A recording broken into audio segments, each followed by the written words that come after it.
Hello दोस्तों, नमस्कार। स्वागत करते हैं आपका आपके यूट्यूब चैनल पॉलिटेक्निक विद विकास में। दोस्तों, आज हम आप सभी के लिए लाए हैं अप्लाइड केमिस्ट्री फर्स्ट के प्रीवियस ईयर क्वेश्चन पेपर्स का एनालिसिस करने के बाद जो है आपका जो बैक पेपर का जो important question, most important questions रहने वाले हैं, उनके बारे में हम डिस्कशन करने वाले हैं। दोस्तों, बेसिकली मैं स्टार्ट करने से पहले वीडियो को ये बताना चाहूँगा कि देखिए, जो आपका पैटर्न है, जो एग्ज़ाम पैटर्न है और क्या बोलते हैं, आपका जो सिलेबस है वो बिल्कुल चेंज हो चुका है।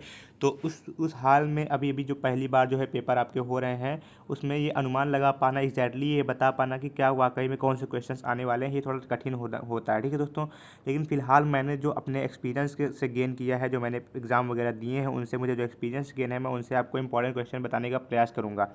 लेकिन इसका मतलब ये नहीं है कि मतलब पूरी जिम्मेदारी मेरी हो जाएगी कोई भी क्वेश्चंस अगर एग्ज़ाम में नहीं आते। देखिए दोस्तों, जो है मतलब मैंने जो है एग्ज़ाम्स दिए हैं, तो मुझे एक्सपीरियंस है कि कौन कौन से टॉपिक्स जो है पूछे जाते हैं। लेकिन हालांकि अभी जो है आपके 5 मार्कर क्वेश्चन कम आते हैं और 2 मार्कर, 2.5 मार्कर और 1 मार्कर क्वेश्चन ज़्यादा आते हैं। तो इस वजह से आपको जो है थोड़ा सा अपने जो है माइंड को चेंज करना पड़ेगा और मेरे को भी थोड़ा सा अलग सा इंपॉर्टेंट क्वेश्चन बताने होंगे, क्योंकि पहले ये होता था कि 5 5 नंबर के सभी क्वेश्चन आते थे, तो आराम से अनुमान लग जाता था। और अगर मान लीजिए 6 7 क्वेश्चन भी फंस जाते थे, तो आराम से आपकी बैक वगैरह से बच जाते थे आप। लेकिन अभी क्या है, 2 2 2.5 2.5 नंबर के क्वेश्चन आते हैं, तो उसमें जो आपको थोड़ी सी प्रॉब्लम हो सकती है। तो चलिए बिना देरी की वीडियो को स्टार्ट करते हैं। सबसे पहले हमारा टॉपिक रहने वाला है रदरफोर्ड मॉडल। ठीक है, जब हम लोग एग्ज़ाम दिया करते थे उस टाइम पे जो है हमारा जो सबसे इम्पोर्टेंट हुआ करता था, वो हमारा रदरफोर्ड मॉडल नहीं, बोयर मॉडल सबसे इंपॉर्टेंट हुआ करता था। हम लोग इसे सही से पढ़कर जाते थे।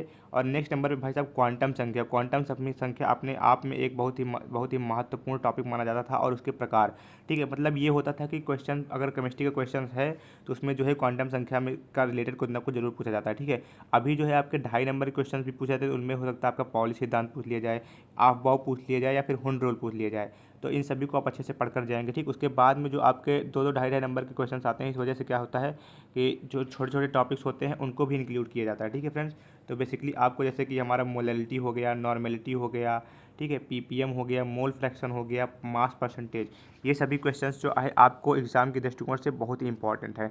और जब हम लोगों ने एग्ज़ाम दिया था उस टाइम पे जो हमारा एक इम्पॉर्टेंट था, वो कौन सा क्वेश्चन था दोस्तों? ईडीटीएम मेथड। ईडीटीएम मेथड का नाम सुनते ही हम लोग तुरंत उसको रट मतलब अच्छे से, ये कह लीजिए, रट लेते थे, या फिर बहुत ही अच्छे से कंठस्थ करके एग्जाम दे जाते थे। ठीक है, तो ईडीटीएम मेथड पहले भी बहुत आता था, हो सकता है इस बार भी पूछ लिया जाए, इसमें कोई राय दो राय नहीं है। ठीक है दोस्तों, जियोलाइट प्रोसेस और एक परम्यूटेड प्रोसेस होता था पहले, अब की शायद सिलेबस से हट चुका है। तो जियोलाइट प्रोसेस और परम्यूटेड प्रोसेस होता था, लेकिन अभी केवल जियोलाइट है, तो यहाँ पर आ गया है म्यूनिसिपल वाटर ट्रीटमेंट।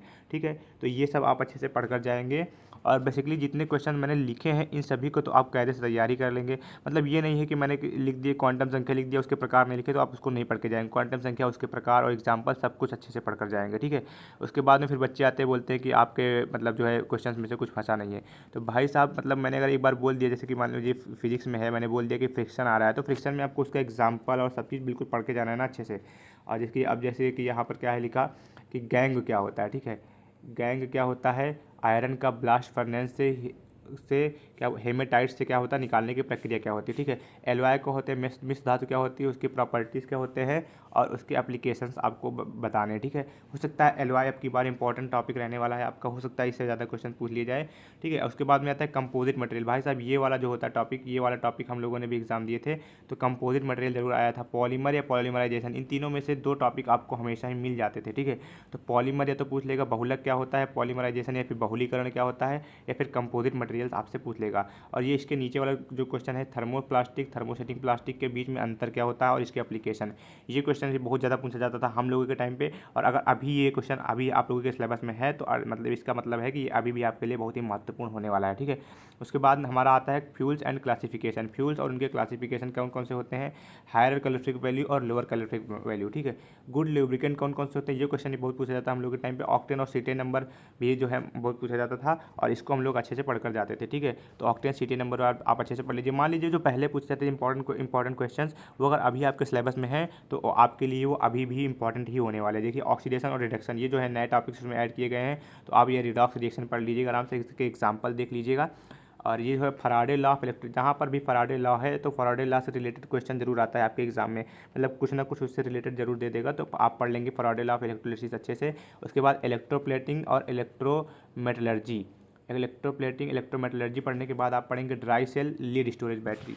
ठीक है, ड्राई सेल क्या होती है, हमारी प्राइमरी सेल होती है, और लीड स्टोरेज बैटरी क्या होती है, सेकेंडरी सेल होती है। उसको पढ़ लेंगे अच्छे से।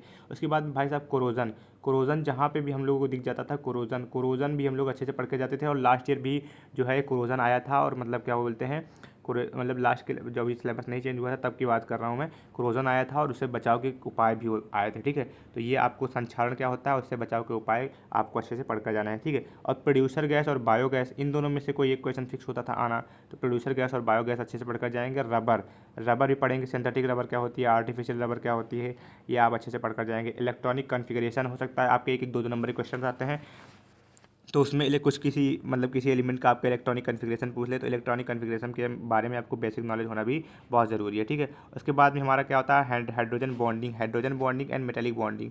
जो हमारा क्या होता है, हाइड्रोजन बंद होते हैं और क्या होते हैं हमारे मेटालिक बॉन्ड जो होते हैं उनके बीच में क्या होता है, डिफरेंस आपको पढ़ना है। तो बेसिकली दोस्तों मैंने अभी आपको जो मोटा मोटी जो है बता दी है कि इंपॉर्टेंट क्वेश्चन कौन कौन से होने वाले हैं, लेकिन आप अपने सिलेबस के अकॉर्डिंग अगर आपको लगता है कुछ छूट रहा है तो आप उसको भी पढ़ के जाइए। क्योंकि भाई साहब देखिए, बेसिकली आपका एक टारगेट क्या है कि मेरी बैक कैसे भी करके क्लियर हो जाए। ठीक है, तो बैक क्लियर करने के लिए आप अगर मेरे पर 100% ट्रस्ट कर सकते हैं, लेकिन कुछ बच्चे ऐसे होते हैं जो फिर बाद में अगर कुछ दिक्कत हो जाती है, फिर वो अच्छे से पढ़ कर नहीं जाते हैं किसी टॉपिक को, फिर बाद में आकर के बोलते हैं कि आपकी वीडियो से कुछ आया नहीं। तो भाई साहब अभी फिजिक्स का पेपर हुआ था और बच्चे कमेंट कर रहे हैं कि आपकी वीडियो से कुछ नहीं है, और मैंने मैच किया तो मान के चलिए कि लगभग 30 से 32-35 नंबर का जो है आप हमारे बताए गए क्वेश्चन में से आया हुआ था। ठीक है, तो बेसिकली दोस्तों मेरा कहने का मतलब ये है कि अगर आपसे पूछ रहा है कि बल क्या है, बल का एसआई मात्रक क्या है, तो भाई साहब ये इतना ईजी क्वेश्चन है, मैं अगर इसको इंपॉर्टेंट क्वेश्चन में शामिल करूँगा तो क्या होगा।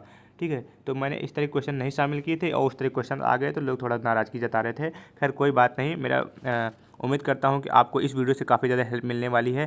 Thank you friends, thanks for watching. मिलते हैं अपनी नेक्स्ट वीडियो में, तब तक के लिए tata bye bye, love you all, thanks for watching, Radhe Radhe.